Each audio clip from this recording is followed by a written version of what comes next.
I'm Balraj. Today's lecture is on the historical background of the Indian Constitution. This lecture will be helpful in the new pattern of IAS as well as a variety of other exams. I have divided this lecture into 10 points, and after these 10 points I will have another video which will discuss the further points of development.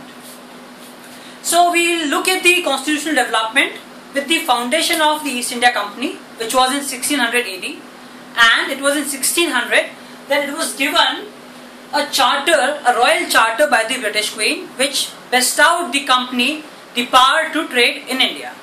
Now after this was the Mayor's Court Charter of 1726. By this charter, 3 Mayor's Courts were established in the 3 presidency towns of Calcutta, Bombay and Madras. After these 2 developments, a very important landmark was the Regulating Act of 1773. Now we'll understand why this came into being. It came into being because the East India Company was having some losses, but its employees were getting very rich. So the company applied for a loan from the British Parliament, but the Parliament set certain conditions for the loan, and we'll look at that in certain points. It was that the British Parliament would have some control over the East India Company. Moreover, the Parliament also set up a court of directors which were 24 in number and were to stay for 4 years. And since there were 3 presidency towns, they implicitly made the presidency of Calcutta superior to the presidencies of Madras and Bombay.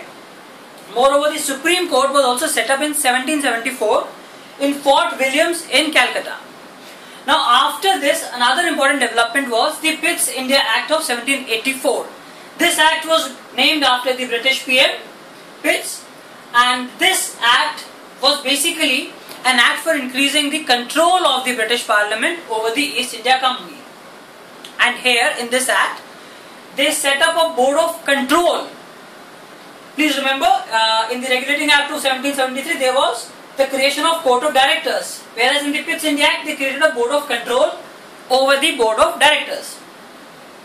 Now after this, very important act was the Charter Act of 1813.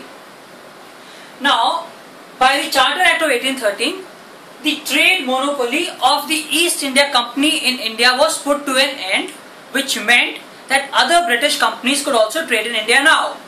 However, its monopoly in the trade with China and trade in tea was retained. And after this was the development of the Charter Act of 1833. By the Charter Act of 1833, the presidency of Bengal was made superior explicitly this time to the other 2 presidencies. Presidencies means the government. Now here at this time, the Governor General of Bengal was also made the Governor General of India, and he was William Bentinck then. So we can see that the Charter Act of 1833 was basically an act for increasing centralization because of 2 reasons: Presidency of Bengal being made superior, as well as the Governor General of Bengal was made the Governor General of India. But in this act, the monopoly of the trade that East India Company did with China was also abolished, and there was a law member added to the Executive Council of the Governor General of India, and he was the 4th member of the Legislative Council, and he was Lord Macaulay then. After this, another important development was the Charter Act of 1853. In the Charter Act of 1853, a Central Legislative Council was set up, and it was to have representative from every province, that is 1 representative from each province. And the law member who was earlier made in the Charter Act of 1833 was now made a full member of the Governor General's Executive Council. Now after these 2 developments came the Revolt of 1857, and on account of the Revolt of 1857, the Government of India Act 1858, which was a very important landmark, came into being. By this act, all the powers of the East India Company were taken away, and the rule of the East India Company was replaced by the rule of the British Crown. Moreover, the post of Secretary of State, who was a member of the British Cabinet, was also created. He was the most important man in the Indian affairs. In fact, he was even above the Governor General of India.